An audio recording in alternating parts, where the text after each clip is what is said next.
Ladies and gentlemen, cyber enthusiasts and trailblazers, a resounding welcome to the official launch of Presilience.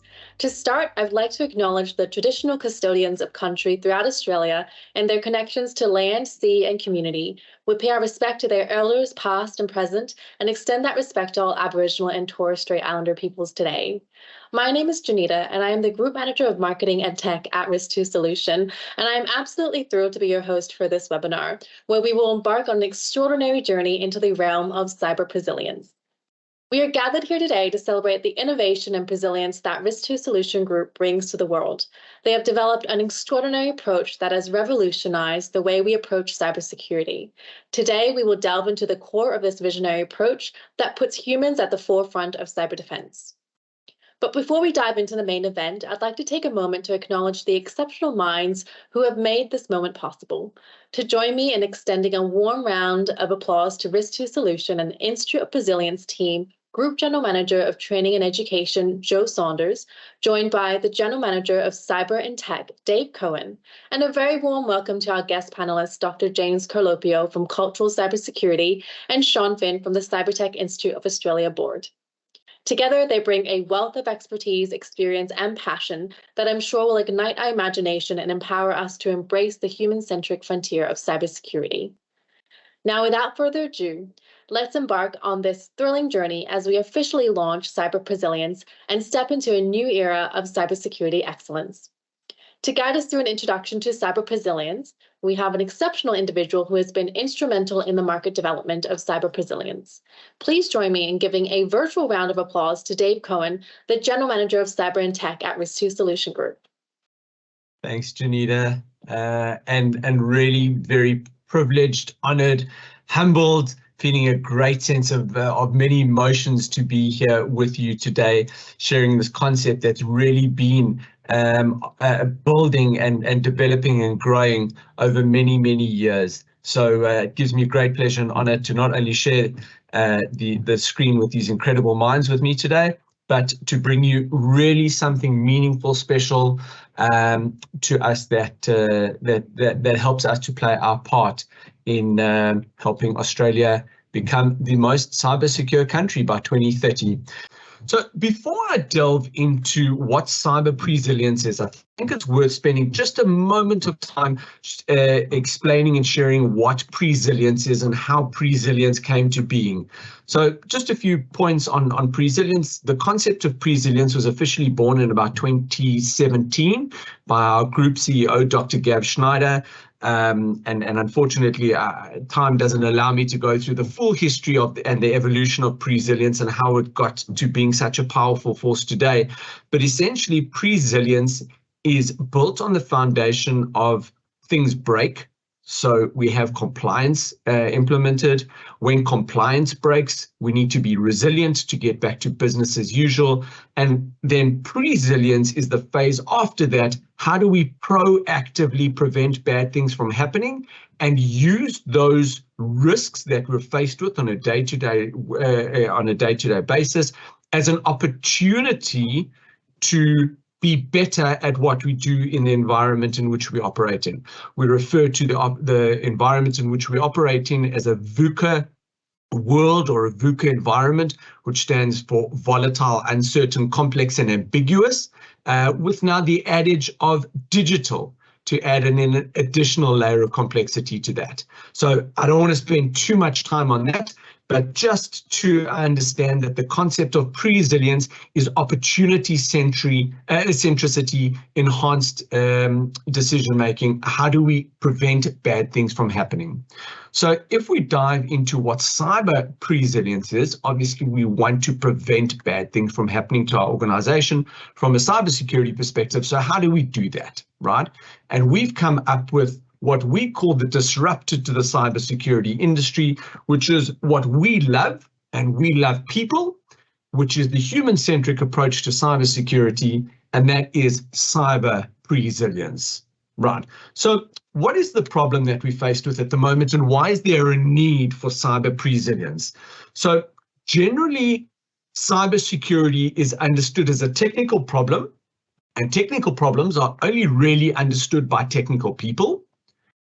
The other problem that we faced with is that technical people like to talk well to machines, and they'd like to talk to other technical people that understands technical concepts and technical things.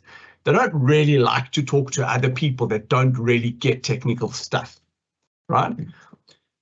Statistics have shown that people, through majority of the time, through good intention, are actually the main cause of cyber breaches, 83% of the time.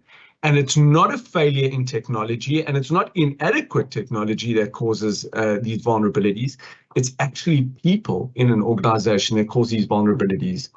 The problem that we're faced with as well is that we've got all of these isolated awareness campaigns that have been, and education that's been built on, a concept of quite a while ago.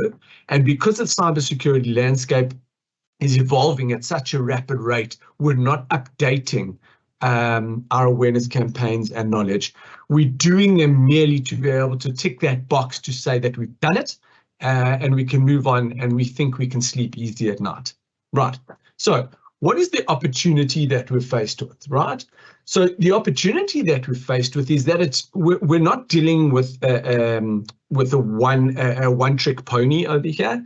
We need an integration of people, process, and technology. And only once we've got a real integrated approach of people, process, and technology can we have a successful cybersecurity-led defense strategy. And that balance of people, process, and technology will look different for every organization. Some organizations will be slightly more people-heavy, less tech-heavy. Some organizations will be more tech-heavy, less people-heavy. But it's the important piece that the processes are adequate and fit for purpose enough to be able to link the people and the technology together for a succinct outcome and for the best outcome for that particular organization. So we deal with the what, the how, and the why, right? So let's deal with the what for a second, right? The first aspect of the what is our people, right? How do we engage our workforce? How do we tell people that the mere fact that they're logging on to an organizational network through their mobile device, through their laptop, through their tablet, whatever the case may be, is regardless of whether they're operating from home, another country, never mind the same building, they are part of the cyber team. How do we link that individual why to the organizational why and get everyone in the organization to care about the fact that they actually are part of the cyber team? They may not be accountable for the organization's cybersecurity posture, but they are definitely responsible. We often hear this concept of cyber is a team sport. Well, it's a great concept in theory, but if we unpack that, do we actually know what a game we're playing, what the rules of the game are, and what our position on the team is? To be able to make that an effective team, to be able to play this team sport of cybersecurity.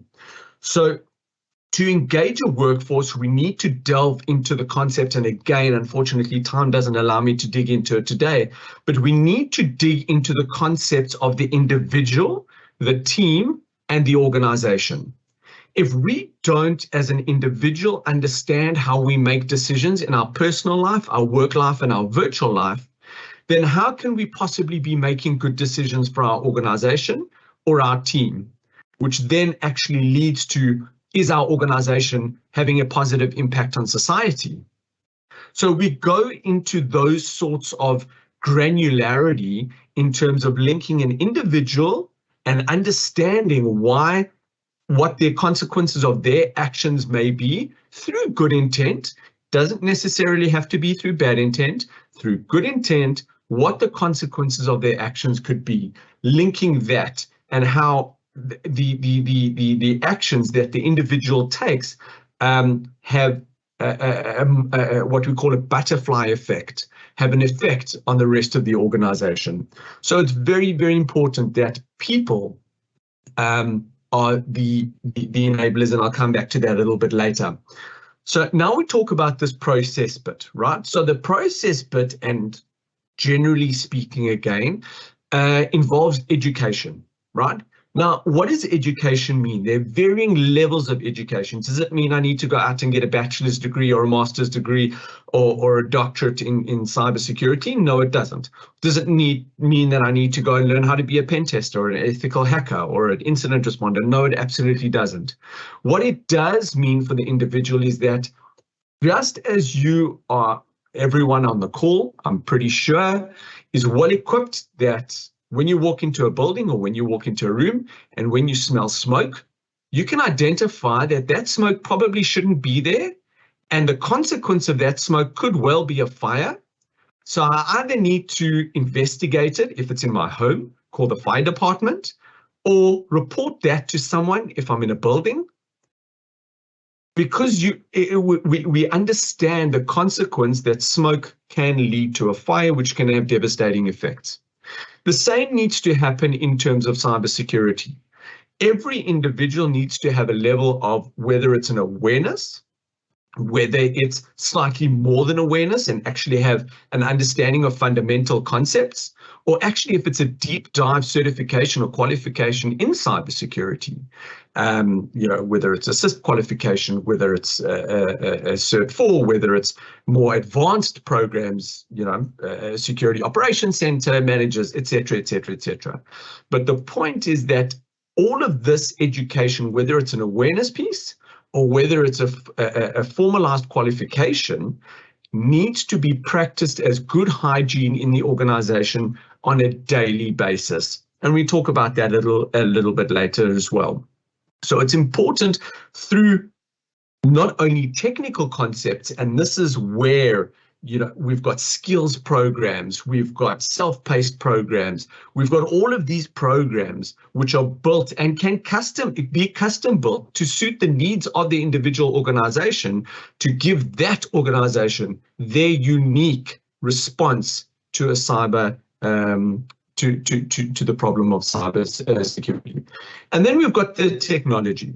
Technology is the tool in which we use to support our efforts, as another layer to support our efforts in our cyber defense strategy. And first things first, we need to understand where we are as an organization. We need to lift up the stone, as ugly as it might be underneath it. We need to expose those vulnerabilities. We need to know where our weaknesses are, and we need to start taking those unknown unknowns to become known unknowns or known knowns, so that we can do something about them, we can remediate, we can fix. And not everything has to be fixed today. It can be a 6-month, a 12-month, or an 18-month, a 2-year roadmap. And not everything that needs to be fixed costs lots of money. Could be settings. So we do that through technology, we do that through processes, we do that through cyber risk quantification, we do that through insurance alignment, and we do that through our strategic partnership models to be able to give an organization a holistic approach to their cybersecurity. And I am going to skirt through this very quickly. So the solution that we've got is what we call, again, the disruptor to the cybersecurity industry, and that is cyber presilience.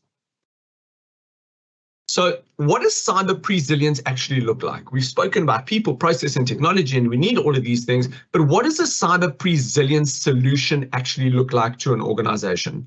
So very broadly and very generally, just to illustrate what it would look like for you and your organization, we've assumed a small to medium-sized enterprise of 50 people, and that would include the leadership of the organization needs to be engaged. They need to know what their vulnerabilities are and how to start looking for their vulnerabilities. One level below that, the people that are actually going to be leading the charge need to be aligned to what that direction is going to be. Individuals, we need to link that individual why to the organizational why, so that we talk about a what's in it for me, why should I care, so that we've identified that what's in it for me. We've got within the Institute of Presilience, we've developed a skills level program, which is mapped to a UK level 5 program. And the progression from there is a grad cert and a grad dip. There's an incredible pathway in taking technical skills and being able to interpret those technical skills into soft skills, business skills, to be able to apply that in the industry as well, not only creating technical skills. Governance, risk and compliance framework, we need to align to a standard, a framework, and then constant evolution, constant upgrading, and constant knowledge and upskilling. So if we take an enterprise type environment, and I apologize for going through this very quickly, I am mindful of time. In an enterprise, we've assumed 1,000 people organization. So we need to have that strategic level buy-in. We need to have that strategic level engagement. A customized solution is built for that particular organization. Understanding how this culture across sometimes multiple buildings, multiple states, multiple countries, how this culture is embedded into an organization. The board needs to be constantly updated and briefed on what's happening. We need to ensure that the whole of the executive are on board and aligned, going on the same journey. We need to know where we started, where we are today, and where we're going to, so that we've got measurable, actionable results. And we also need to know what a breach is actually going to cost us and where are we in terms of insurance policies. And just, again, that constant education and upliftment. The opportunity is great. I'm not going to spend too much time on this slide. This is just showing us that the net effect of businesses entering the economy is huge. The opportunity is great. We need to look after ourselves and we need to protect ourselves, and no one else is going to do it but ourselves. And now that I can take a breath, for more information, I'd love to chat to you more about it on a one-on-one level. Please reach out to me, connect with me on LinkedIn, drop me an email, give me a phone call. I'd love to chat to you more about that. Janita, back to you. Thanks so much, Dave. Your passion and excitement for cyber resilience is infectious. It was great to hear about the transformative power that this concept holds for organizations. And I can't wait for us to delve deeper into the topic of a human-centric approach to cybersecurity and answer any questions from our audience during the panel discussion. So without further ado, let's dive into our panel discussion and invite our panelists to join us on this virtual stage. So please welcome back Dave Cohen, who will be joined by Joe Saunders, Sean Finn, and Dr. James Carlopio. Joe, I'd like to start off the conversation with you. Firstly, congratulations on being honored as the runner-up for RMI's prestigious 2023 Risk Consultant of the Year Award. That's amazing. But alongside your role as Group General Manager of Training and Education at Risk2 Solution, you're also one of the lead trainers for the accredited Presilience Leadership and High Performance Certification for the Institute of Presilience. So I think you are very well positioned to kick off our first discussion question here. Can you shed some light on the role of leadership in fostering a culture of cybersecurity within organizations? What strategies can leaders employ to drive cultural change and ensure cybersecurity becomes ingrained in an organization's DNA? Well, thank you very much, Janita. That's a really good question. And to me, it's very straightforward. You can't talk about culture and culture change without talking about leadership, because it's impossible to change a culture without having strong leadership and a leadership that buys into the culture you're trying to create or trying to adjust. So I think that leadership is fundamental to anything we want to do in terms of improving organizational outputs, and cybersecurity is no different to that. I think first and foremost, we need to understand that the leadership isn't just about what happens at the C-suite or at the board level. Leadership is all the way through the organization. You have leaders at all levels, whether they are leaders by title, leaders by influence, leaders by seniority, leaders just because people listen when they say things, leaders by personality. There's all sorts of different leaders within your group, and you need to foster all of those, because if you have multiple people within your organization leading in different directions, then inevitably you don't go where you want to go, or at least not as fast as you want to get there. So it's not just enough for the CEO to send out an email and say, we're doing this now, and I said so, and therefore it happens. That's not how any organization works if it's got more than 5 people. If it has less than 5 people, it's probably a family business, and it's definitely not going to work that way. So it's really important that we appreciate that we have leaders at all levels. In terms of what we can actually do, Firstly, communication has to be clear and it has to be consistent. It can't just be something that we say, we're embracing this, we're changing this, we're doing this now, and over to the cyber team who are going to tell you what to do, right? The leadership need to be involved constantly, need to be reiterating, and they need to be leading by example, because people typically will follow the example of people that they are influenced by, the people they respect, the people they look up to, or the people that hold them accountable. So if I, as a leader, am not embracing the initiatives that I'm telling other people to embrace, then that the whole plan is essentially going to fall apart. It's no different. We're talking about this from a physical security point of view, just as an easy to understand concept. If I'm telling everybody that they have to swipe in with their access pass before they enter the facility, so we have a log, and yet when I'm busy, I don't do it because I'm too important and everyone knows I'm there anyway, then I'm going to undermine that whole process. And soon enough, anyone who sees me not do it is going to say, well, that's obviously not that important, so therefore I'm not going to do it. The same thing would apply to phishing emails, or to leaving my password unchanged, or leaving my password written on a post-it note under my monitor, all things that we've seen happen in organizations you'd expect to do better. Right? We've seen that happen. So we have to lead by example. We have to make sure that we've got the right training and resources available. We need to incorporate cybersecurity into our business strategy as well. It can't just be something that sits there as a nice to have. Oh, it's very topical at the moment. This has to be ingrained in our strategy. And probably the last thing I would add to that before I let others speak is that it's very important that we don't just punish bad behavior. We don't punish people that make mistakes. We actually reward people that do what we're asking them to do. There should be tangible rewards for reporting something suspicious, for calling something out, for saying, hey, I saw someone leave the server room unlocked. I thought you should know. There should be a reward for that. We've seen organizations even go as far as giving movie tickets and bonuses to people for doing things that were good from a security hygiene point of view. And I think the more we can focus on the carrot and a little bit less on the stick, the more we'll be able to influence positive behaviors moving forward. Thanks, Joe.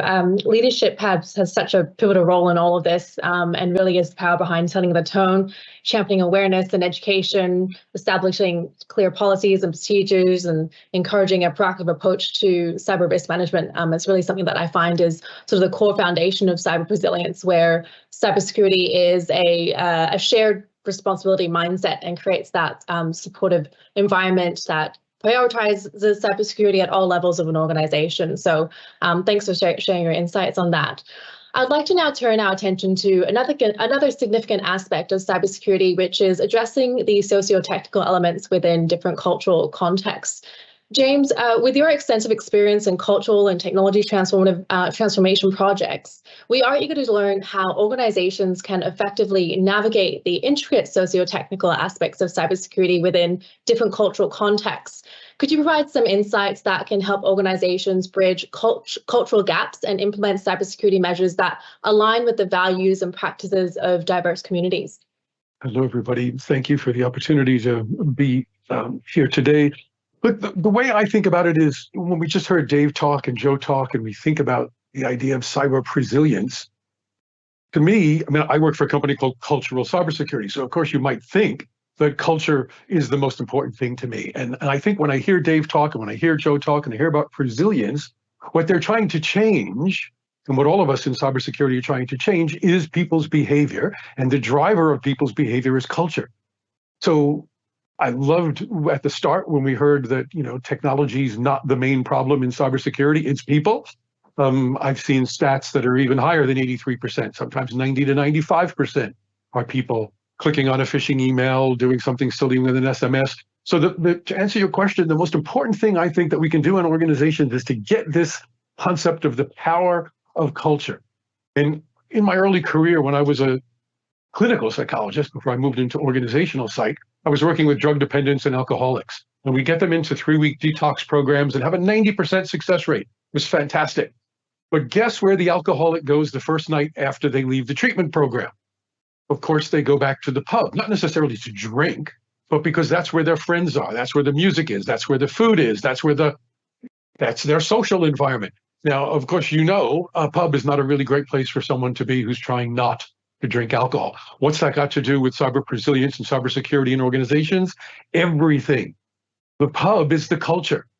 The pub is all the things that Joe was talking about in terms of what leaders need to adjust. It's why you have to adjust the communications. It's why you have to adjust reward and recognition systems. So that to me is it. Don't put an alcoholic back in the pub. You have to change that social environment, and that will drive the new cyber safe behaviors. We can educate people, we can train people, they can do the once a year garbage, tick the box compliance training that we know is all completely useless, or you can do it every day. It's still not going to matter if you put the alcoholic back in the pub. Thanks, James. I think your expertise in this area brings some really valuable perspectives to the discussion. Fostering sort of open communication, promoting cultural understanding, and tailoring sort of cybersecurity strategies, which we'll go into a little bit more later, is so important when it comes to a human-centric approach to cybersecurity. So thank you for that, James. Now I'd like to shift our focus to some more practical steps organizations can take to prevent incidents and promote proactive cybersecurity measures. To shed some light on this topic, I'd like to turn to Sean. Sean, with your experience in providing mission-critical ICT solutions, we are eager to learn about the practical steps organizations can implement to enhance their cybersecurity posture. So based on your experience, what are some actionable insights that organizations can apply to bolster their cybersecurity readiness and stay one step ahead of potential threats? Thanks, Janita. Thank you for the question. Look, first, I'd just like to say, Joe and James and Dave, listening to you guys speak about culture is just blowing my mind. I'm a tech to begin with, and I'm learning more about culture, and it is so incredibly important. I've taken a back seat, and I've just loved listening to you guys on this webinar so far. So I bring a technical perspective to it, so I'm going to have a chat about some practical things we can do. So there's 3 simple steps, and I'm going to start with why, what, and how, if any of you know Simon Sinek. So why are we wanting to prevent incidents? Like, we've got to understand why. What is it that we're protecting, and how do we protect the things that are important to us? So that's what I'm going to talk about. The first step, why? What's our mission? What is it that a business does that's important to us?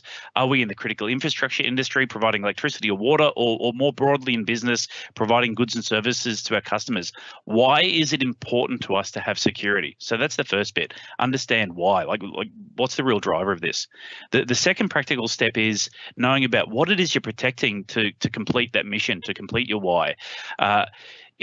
What's your asset list? And by that, I mean, it includes computer systems, sure, but most importantly, it's knowing what information assets you're protecting, and what knowledge and what business systems, what processes, what is the information and the information systems and the things that you do every day that you want to keep working. So it's understanding that what is it we're protecting. When we talk about information security, we talk about the confidentiality, integrity, and availability of that information. It needs to be accessible by those that need it when they need it to conduct business, and protected against access from anybody else, or either modification or access to people who don't need it. So the second biggest thing is know what you're protecting, your list of information, business processes, get a list of who needs access to it in order to achieve your business why. Now that you've got a map of what it is you want to protect in plain language, here's the information, or here's how we do business. It's in the language that anyone can understand. It's not really technical. It's linked with your business mission, your why. The third part is how. How do we go about protecting what's important? So you need to establish your how. Security frameworks allow us to translate business needs into that technical and tactical implementation. Picking a framework's really important to map those business needs to those technical controls that we put in place to do the protection. So frameworks link the business people to the technical people. That's a key takeaway. There are several different security frameworks that provide a guide on how to protect your assets. If you're unsure of where to start with one called the Essential 8, and then go from there. So in conclusion, the 3 practical things that we can do are to understand our business mission of why, build a list of what it is you're protecting, and then determine a framework to follow on how to implement those protections. And by doing this, we can create a map of where we are, where we need to go, and understand how far along that journey we are. Thank you so much for that, Sean. Everything you said, including sort of the focus on building that cyber-aware culture, I guess, which is sort of contributes to that overall goal of cyber resilience to fortify organizations' cyber defenses. So thanks for sharing your thoughts, Sean. Dave, I'd like you to help bring sort of all of this together and discuss the key elements that contribute to the successful integration of people, processes, and technology in building a resilient cybersecurity defense strategy. How can we effectively integrate people, processes, and technology to create a shield against cyber threats? Thanks, Janita. So just circling back to my fellow panelists' points that they made, and James, I loved what you said about, the environment of the bar being the culture, and how do we relate that back to the organization? What culture are we actually breeding in our organization? Are we breeding a culture that stimulates bad behavior? Or are we, well, not bad behavior, but are we stimulating the culture that do we have a culture that's stimulating the environment that we want to operate in? Do we have the energy? Do we have the right procedures, the right hygiene, the right practices that are happening on a constant basis in our organizations to promote the kind of activity that we want it to be as business as usual? And Sean, to your point about having a structured plan to go forward in a structured way, a clear, concise outline to go forward is critically important. Janita, going back to answer your question, we've got to look at this balanced approach of people, process, and technology to be able to come up with a coherent solution. It's not fair to let the whole cybersecurity responsibility fall on the shoulders of our IT team. Sean will tell you, and he's openly said he's lost many Christmas holidays due to cyber breaches. And I'm pretty sure that the whole organization that he was with was on holiday at the time, whether they were skiing in the Alps or whether they were lying on the beach. They weren't worrying about their organization's cyber posture because they knew Sean would take care of it. It's not fair for us to make sure that our entire cyber responsibility rests on our cyber team. We need to support them. We need to aid them in whatever we're able to do from a non-technical perspective. If you want that technical knowledge, great. It's worth getting slightly more than just cyber is a problem, cyber is going to wipe us out, cyber attacks are happening all the time. Rather than taking media news, let's get educated. Let's get levels of educated relevant to where we operate. So the first part of that is we need to look at the technology, the stuff that can be automated. It's efficient, it's cost effective, it's productive, but that isn't the be all. That alone isn't going to solve our problems. That's going to help us and facilitate us to become more efficient in what we need to do. So those we look at as the tools to get the job done more effectively. But tools just don't operate on their own. A hammer doesn't knock nails in on its own. It needs instruction on how to operate. The tool needs to be instructed on how to operate. And that comes from clearly defined processes. Are the processes in our organization, is the policy in our organization A, fit for purpose, clearly understood, relevant to the organization of the day, and B, do people in the organization actually care about them, know where they are, and understand what they are? It's all very well to have a great set of tools, a great set of processes and a great set of policies, but no one really knows what they mean and why they actually apply to the individual. So that's the linkage between our technology, which is the tool, we have our processes, which is the link, and then we have our enablers. None of these processes and none of these tools are going to be operated, they're not going to be engaged, they're not going to be switched on unless we've got an engaged, switched on enabler, and that's you and I. That's the people in the organization. There's no machine that can operate without human interaction. There's no machine that can operate without human interaction and a set of rules to operate on. Even, let's take the buzzword of the day, ChatGPT. ChatGPT got its place, it's very functional, there are a lot of positive attributes to it, but if you plug into ChatGPT 1 + 1 = 4, and you go and ask ChatGPT what is 1 + 1, ChatGPT will tell you it's 4, right? So we need to understand that people are the enabler through a system of processes and policies to support the tools, which is the technology to more efficiently get the job done. Thank you, Dave. Just a little reminder to our attendees, please do submit any questions you have for our panelists through the Q&A pane. Please don't be shy. We'd love to answer any difficult questions you may have and debate on this really important topic that is so crucial to organizations in our world today. But thank you so much for that, Dave. And moving along, to add to what Dave said, Joe, what are some examples of successful implementation of cyber resilience? What are the key factors contributing to an organization's success in implementing cyber resilience? Yeah, look, at the risk of repeating what other panelists have already said, because I think it's kind of an unusual panel where we all kind of agree with each other. I think like there hasn't been any vigorous debate other than I've fallen down the ChatGPT rabbit hole a little bit more, and I'm trying to avoid going down that rabbit hole in this conversation. But no, we're all kind of on the same page. So at the risk of reiterating things, I think one thing just to add. All the things we've seen where this has worked, where organizations have taken a human-centric approach to cyber, they're echoing the things we've talked about. We've got engaged leadership, about creating the right culture, about creating an environment that rewards people. I think the one thing that I would add to that as an additional point is that we need to demystify and make cyber less scary. I think it's something that a lot of people feel overwhelmed by.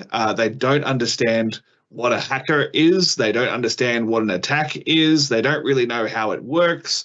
They don't know why clicking that link is a bad idea. They don't know whether that attachment, it's a PDF. I open PDFs all the time. Why is that one a problem? But those things are scary, not because they don't trust us that they're bad, but we don't understand why they're bad. And we don't understand what the, because I don't understand it, it's therefore something I don't want to deal with. And I'd rather get Sean to deal with it because Sean knows these things, not me. And I think also just technology as a whole, depending on the general demographics of your workforce. I've always joked when I'm talking about my parents that they like my parents have got to a certain age where this is where I stop for technology and I don't want to learn anything more. I joke for my mum it was a shift between VHS and DVD. Like pretty much that was her stopping point. She said, no, anything after this, not me. Dad held on until Blu-ray, and then he pretty much checked out as well. But I think there's a lot of people in the organization that have gone, I've been doing it this way for all this time. I know what I'm doing, but this is really scary. I don't want to know about it. Don't want to deal with it. Not my problem. That's for the cyber and IT geeks, not for me. Right? And I think it's really important that we demystify that. I think it's really important that we make it less scary. So one program I remember hearing about a little while ago, IBM ran a gamified approach within their organization where they essentially allowed people to level up like a game, like a video game. Anytime they exercised good cybersecurity awareness, good security hygiene, or they reported an email, they would get points towards their next level. And I believe it was something like martial arts belts. They got like a belt ranking after they scored a certain amount of points, and it created a competition within the workforce to be the highest ranking cybersecurity ninja in the organization, and it just gamified the whole process, which made people more willing to engage and have a crack, because playing a game is not necessarily as scary as what if I stuff this up, what if I'm exposed as not knowing what I'm talking about. And look, I come from the world of protective security, and 10 years ago I was having conversations with very experienced and intelligent physical security managers, protective security managers, who were feeling completely inadequate because they didn't know anything about cyber. And that was 10 years ago, let alone now.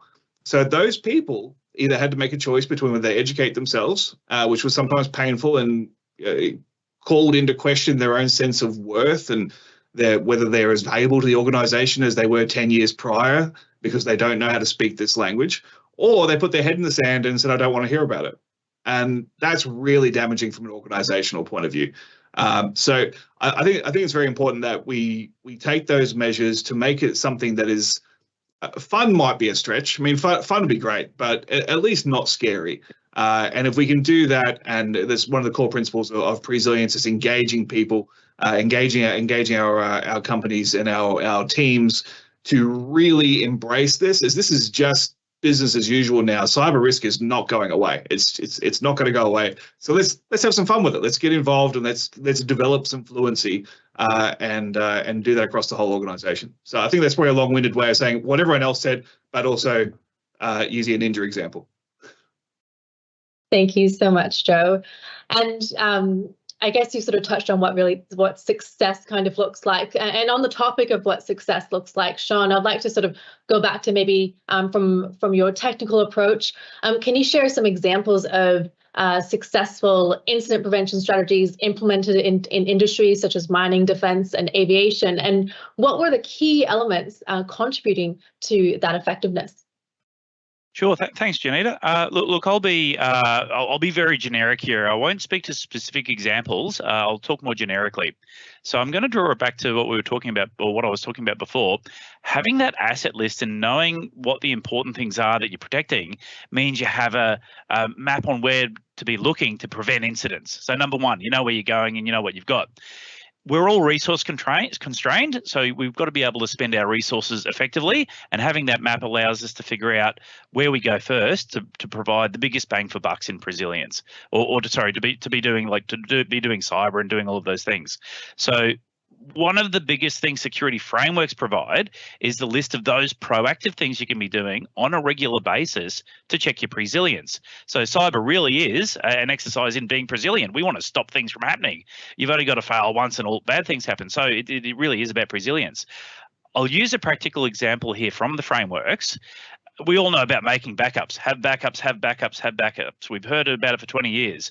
But what happens when your backup doesn't work? Most of the security frameworks will have a step in there that says test your backups monthly or quarterly. That's an exercise in Presilience. Not only do we have to make it the backups, but we've got to be able to show that in a disaster situation we can actually use them, recover, and get back to where we need to go. So cyber really is all about Presilience. It's about that prevention and expecting things to go wrong and having a plan for when they do. Most frameworks will have this concept of a security calendar, a list of things that you can be doing weekly, that's great. The next biggest thing you can be doing is expecting failure. All ICT systems and components come with a thing called the MTBF, the mean time between failures. This number doesn't mean that there's a 50-50 chance when that time is reached the component's going to fail. It's more than that. It's more like when that time is reached, 80% of the components that the suppliers put out in the market will have already failed. So that mean time between failure of, let's say, 5 years, it means you can pretty much guarantee that whatever you've put in place has failed at the 5-year mark. That's really scary. It means every single system you're implementing is time-bound, is time-boxed, is headed directly for failure. So expect failure. What do we do about it? So for our most critical systems, if we're expecting failure, we'll have 2 of them and expect the failure to occur. So when that failure does occur, we're not down. Everyone's not running around flapping their hands saying the world's on fire, I can't work. What happens then means we're now at risk of a second failure. So we go from being down to, okay, we've got one system down, we're on the other one, we're still humming along. Business processes are still functioning while we calmly get another system up and going. So this is the counter side of Presilience, high performance. So when we're experiencing this failure scenario, we haven't taken out the productivity of the team or organization, we're still soldiering along and our mission continues. So the key element to incident prevention isn't just about planning for failure, it's expecting it to occur and being able to continue business as usual when it does occur. That's what it's all about. Thanks so much, Sean. Now, before we move on to some of the questions from our audience, James, I'd love to get your sort of final insights on the key considerations organizations should keep in mind when integrating cybersecurity initiatives into their existing cultural frameworks, and sort of go a little bit deeper into sort of your expertise in that area. Very happy to talk about that. Great question. Thank you. Look, I think the first thing you need to do is remember Joe's parents, right? It's a great example that, not everybody is at the same technical level, and not every organization is at the same technical level. In fact, we do a cultural diagnostic, which is another thing you need to do. I'll get to that in a second. But, some organizations just react to problems. Some organizations then mature a little bit and comply, and they get all their compliance, tick the box, that sort of thing.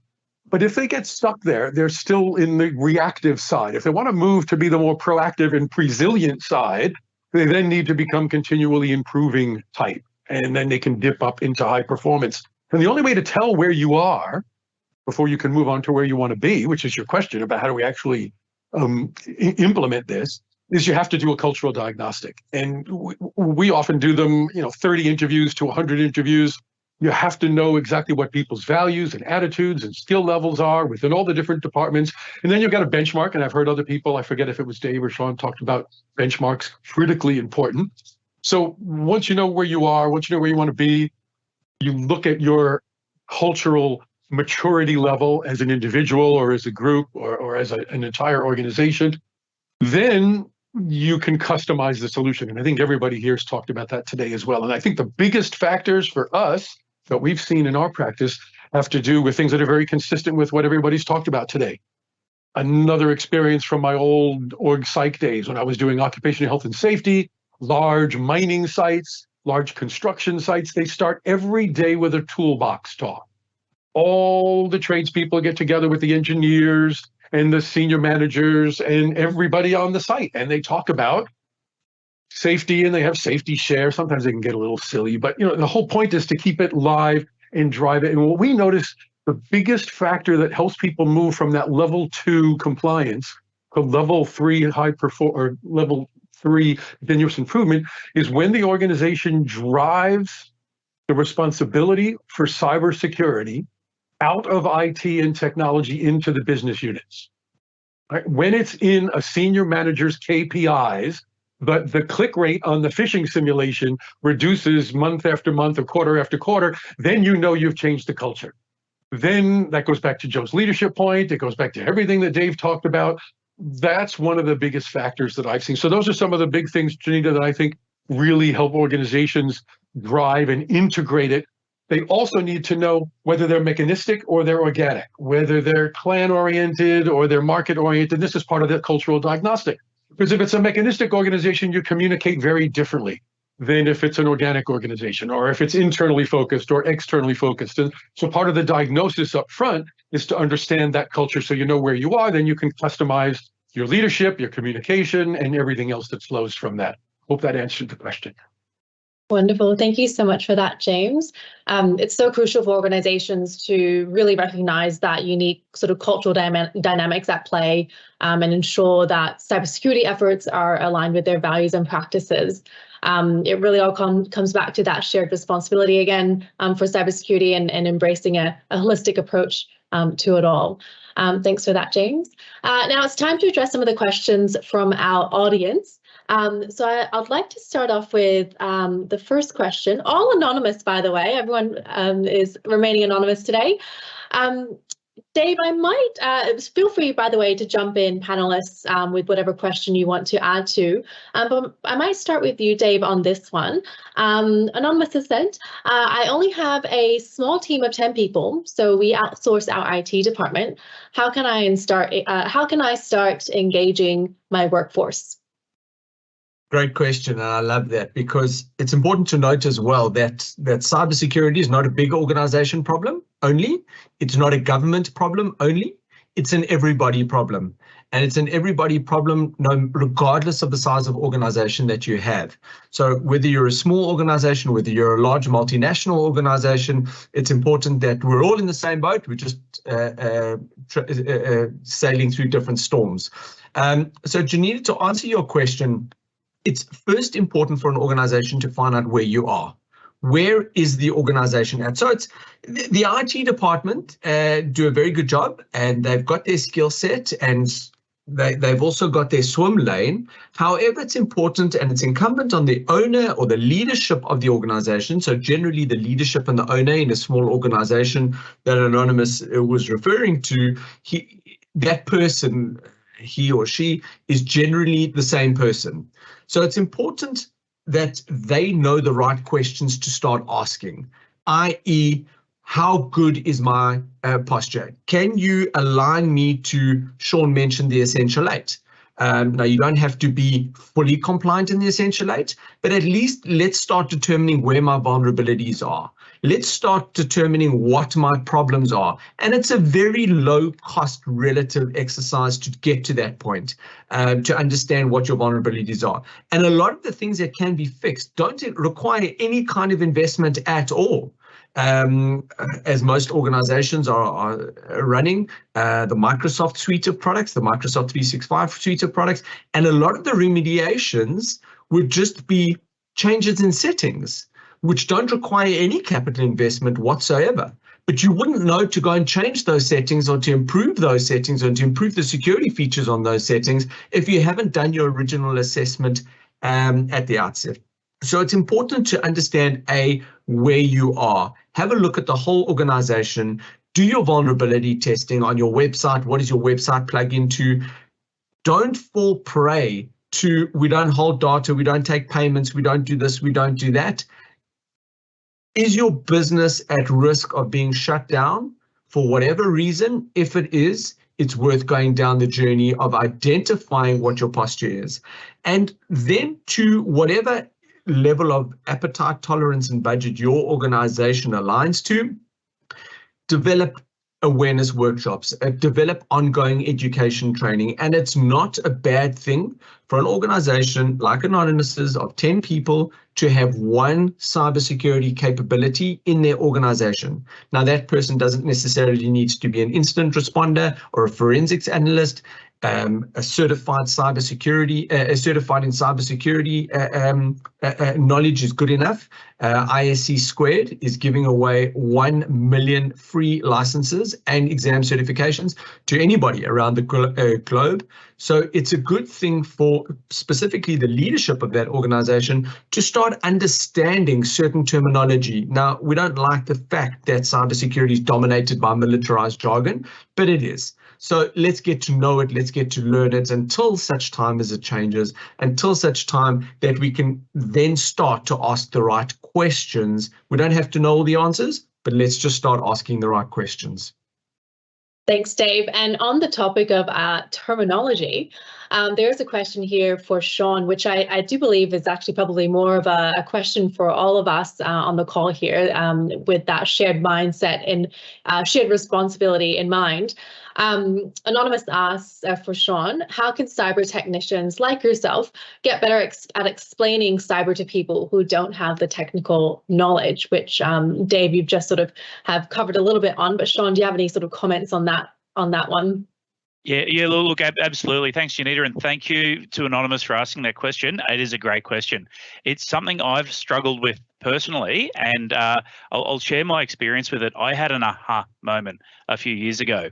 I as a tech, I think I'm a very good tech, was trying to make all of the business people understand what I had in my head and using all the words and the gobbledygook to build a map of what I had in my head, in my language, in their head, and it just didn't work. And I couldn't really get it. And then my aha moment came along with one simple thing: know your audience. What language do I need to say in my audience's language to build the share model of what I'm thinking in my head, in their head, in terms that they understand? That was the aha moment. It doesn't mean it was easy for me to then say those things in the various different languages of the different people and different stakeholders. That's another journey again. But being able to understand that not everybody understands my terminology, I've got to use their terminology. So what can we do about it practically, though? For technical people, practice, put them in front of various different stakeholders, get them to try it, and not be focused on the technical viewpoint.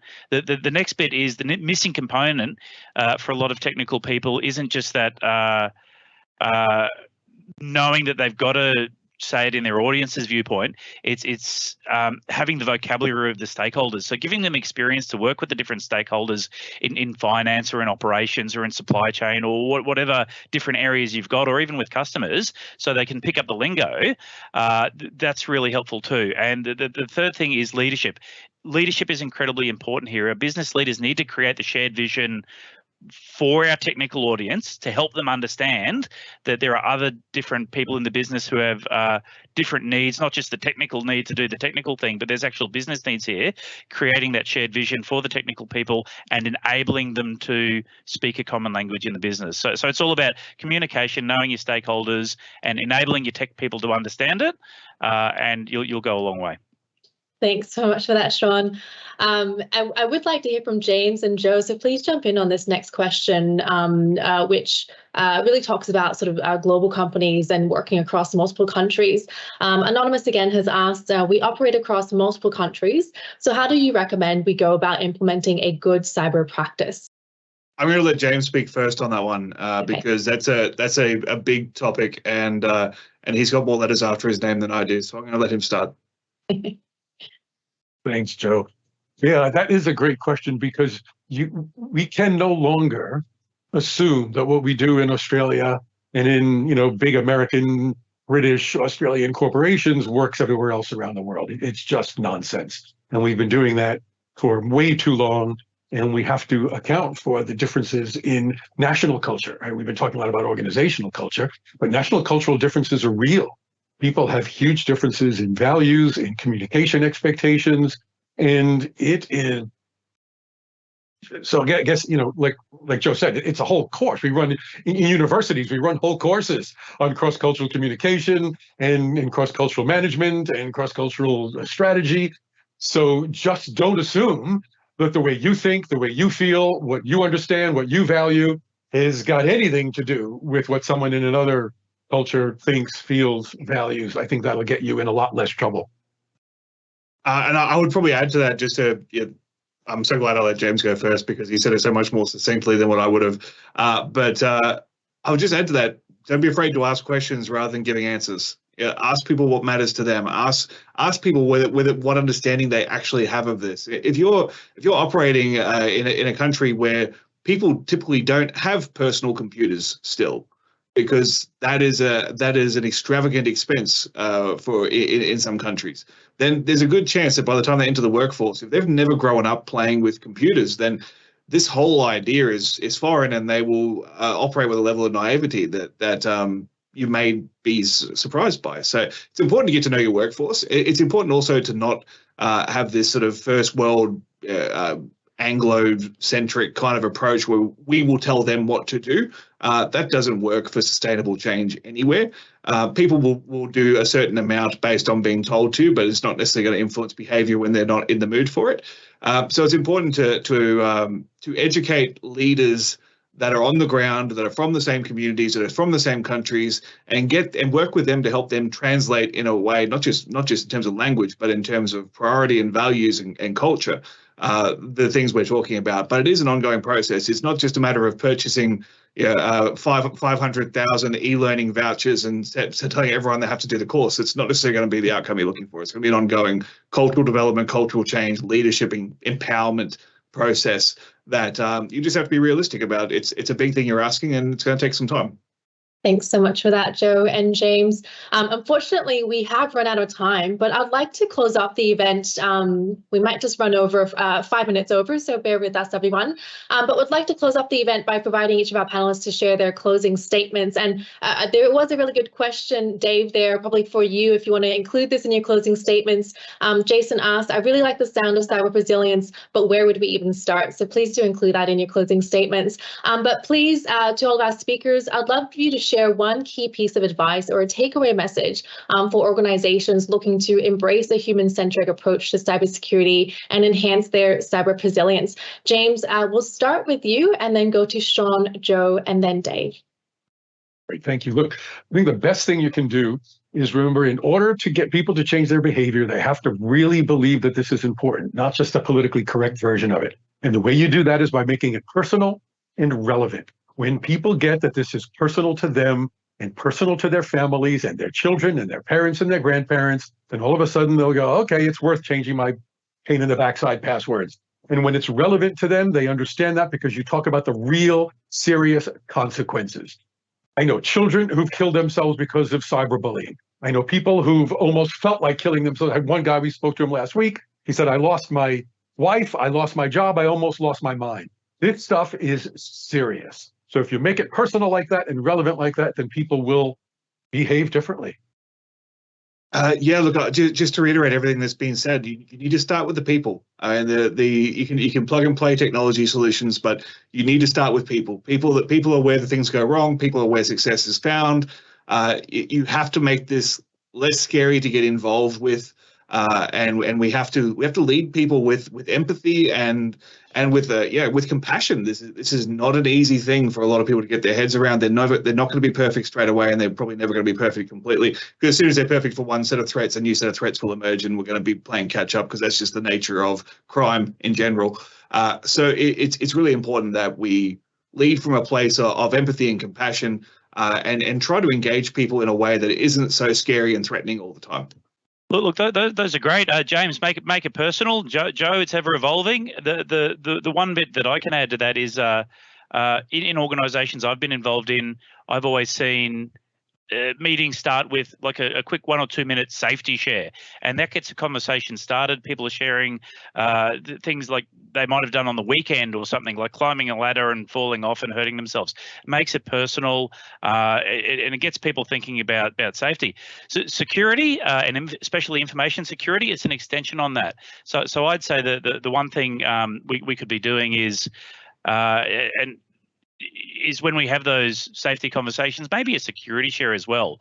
It not just a tick and flick exercise, but it makes it personal. It's evolved. People share something that's happened to them in a minute or two, and it really starts that heartbeat and gets the security conversation started, embedded, and it's something everybody in the organisation can do. So I'd say start with security shares. That'd be really cool. Thanks, Sean. Dave? Just to round off, Janita, you've already said thank yous. I just want to extend on behalf of myself and the rest of the panel, a big thank you to you for putting this whole event together and for moderating this panel so expertly and so eloquently as you always do. So thank you to you for that. Just my last 3 takeaway points. Number 1, I'd like to pay special tribute to the founder of the Presilience concept, Dr. Gav Schneider. Without Dr. Gav Schneider and the Presilience concept, we wouldn't be here today discussing this. And we wish him a speedy recovery from his recent shoulder surgery. The second point that I'd like to make is, and the key takeaway is, rate your preparedness in terms of 80-10-10. Do your heavy lifting up front, do all your preparedness, lay the foundations, do all the groundwork, do all the education, do all of that up front so that you allocate 10% of your resources during the disruption and only 10% after the disruption. And my final point to answer Jason's question over there is, how do we get started? Hook me up, find me on LinkedIn, drop me an email. I'd love to help you start the journey. It's a very unique approach. There's no one size fits all. We'd love to work with you in terms of finding your journey and what's good for you and your business to becoming a cyber resilient organization. Thank you so much for that, Dave. And thank you so much to all of our speakers today for sharing your valuable insights with us, our incredible audience as well for joining us today for the launch of Cyber Resilience. Before you head off, I want to remind you that the journey of Cyber Resilience doesn't end here, as Dave has said. If you have any further questions or would like to inquire about how you or your organization can achieve cyber resilience, we encourage you to reach out to either Dave or email us at cyberresilience@risk2solution.com. Thank you all once again for your active participation and engagement. We look forward to continuing the conversation and working together to enhance cyber resilience in organizations across Australia and worldwide. Thank you and take care.